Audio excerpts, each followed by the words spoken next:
Oh, cheers. So in this video I wanted to spend a little bit of time just talking about practice and how to get the most out of your time in Banjo Adventures Discord. Now, looking back, like when I first started learning to play, I was young, in my late teens, and all I had in my life was work and video games. So I had all the free time that I could ever want.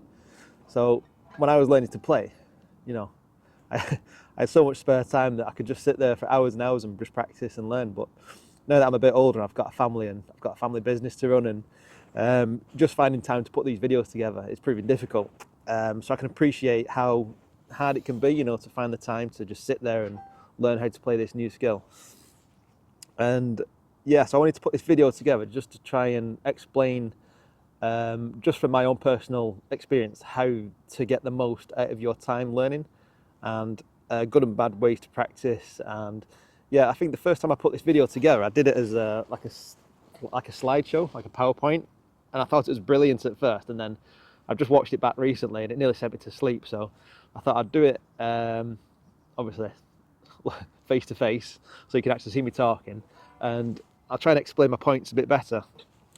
So what I'd say is, there are 4 different types of practice that we're going to talk about.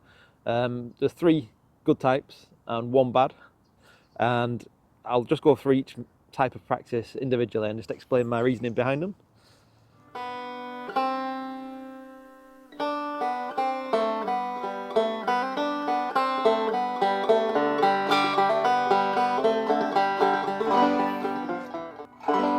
So the first type of practice that you're going to experience is what you're going to experience right now, which is what I call the growth zone. Now, the growth zone is essentially you're learning this skill from scratch. So you don't know anything. So everything that you learn from today going forward is going to be in the growth zone. Now, what I say is that there's no pleasure in the growth zone at all. In fact, the growth zone, it's where you're going to experience the most pain. So what I mean by pain is you're going to get angry and frustrated, and you're going to feel like you want to just give up and not bother trying. So what I'd say is, in the growth zone, that's where you're going to experience the most gains, but you'll also experience the most pain. So you're going to experience that feeling of, you know, you're not learning anything, nothing's sticking, you're struggling, even if it's just like learning the basic frailing strum and you're struggling. That's fine, that's normal. It's all part of the growth zone. So you know the old saying, there's no pain, no gain, or no gain, no pain. It's the same thing here. So unfortunately, you're gonna have to just crack on and just get on with it. As harsh as it may seem, there's no other way around it. But I can promise you that with time and practice and persistence, the pain will go, and you'll soon find yourself out of the growth zone. And then that'll take me to the second type of practice, which I'll talk about now.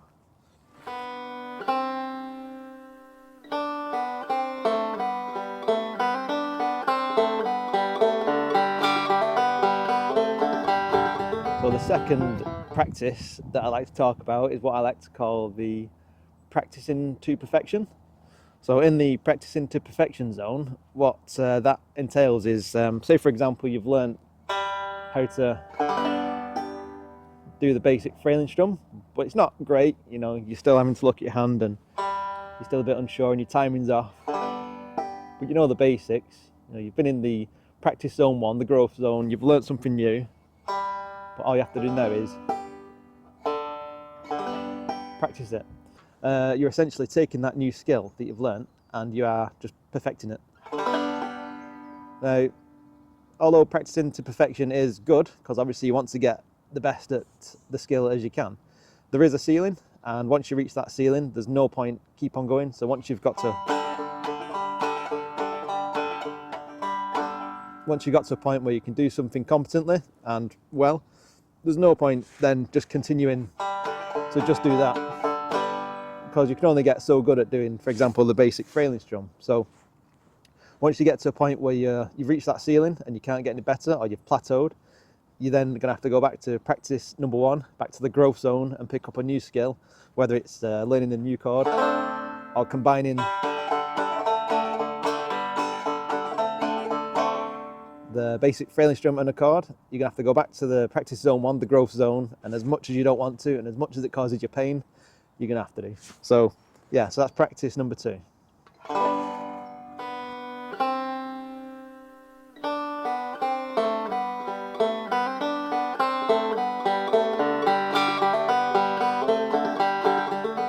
Practice zone number 3 is what I like to call the comfort zone. So in practice zone number 3, you've put all the hard work in, you've mastered a particular song or a style of playing, and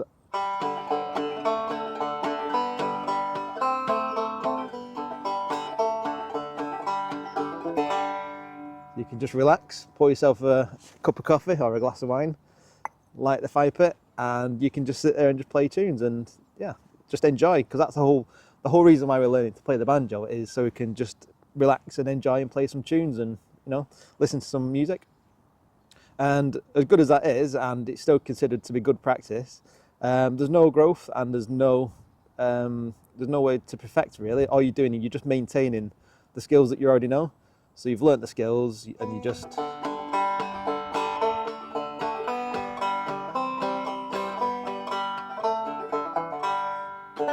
so you can quite comfortably play, and you're just maintaining that skill level. So if you know like a handful of songs and you just play them over and over again, there's nothing wrong with that, because obviously you're just maintaining what you know. But like I said, there's no growth, and without growth there's no pain, and without pain there's no gain. So at some point you're gonna have to go back to practice stage 1 and start picking on learning something totally new. So they are the 3 practice zones. So your practice zone 1 is the growth zone, high pain, high gain.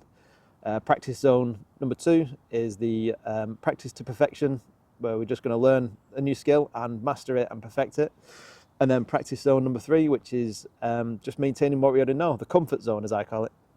So if you're watching this video directly from YouTube, my name is Ben. I've been playing banjo for coming up to 20 years, and I've created an online virtual space where new and beginner banjo players can all come together to learn how to play Clawhammer banjo from scratch. So if you're interested in learning how to play Clawhammer banjo, there's a link in my comment section. If you just click on the link and it'll take you to Discord. You might need to create a username and an account. It shouldn't take a couple of minutes, but once you're in there, I have a full online space where I've got about 100, just over 100 students now learning together. So if you wanted to come and join us, you're more than welcome. Anyone's welcome, even if you have a banjo or not. You can come and join us, listen to some music, hang out and make some new friends. So yeah, if that sounds like something you're interested in, come and click the link and we'll see you in there.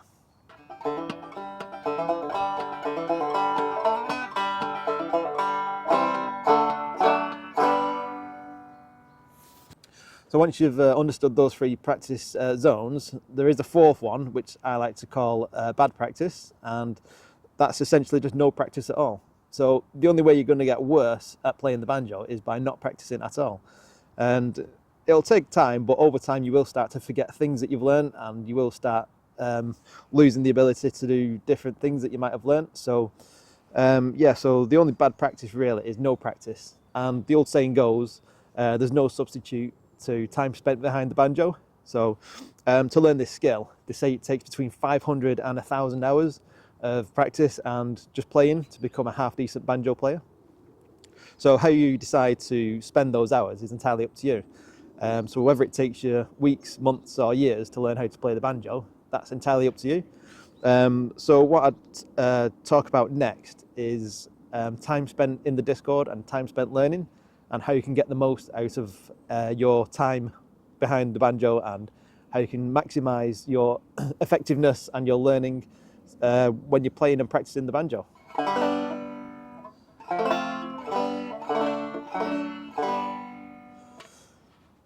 So the first, what I like to call the most reasonable practice time for most people is probably going to be 30 minutes a day of sit down, focused, uninterrupted practice time. The reason why I say 30 minutes is because if you've sat through any boring lecture like this one, you'll probably find that after about 25-30 minutes your mind starts to wander and you stop absorbing the information. So a good place to be, if you've got the time, 30 minutes a day, sit down, you and your banjo, just focus and learn something new, whether it's practice 1, 2 or 3, just that time spent with your banjo. So 30 minutes a day, that's a good place to be. So the second practice option, if you've got the time, and this is what I was saying earlier at the start of this video, when I was first learning, I had all the time in the world. So for me, this wasn't a problem. And if you're lucky and you've got the time, if you can do multiple 30-minute practice sessions a day, that's the only way you're going to see super fast progress. And what I would suggest is, in between each 30-minute session, give yourself at least a 45-minute banjo down and do something else.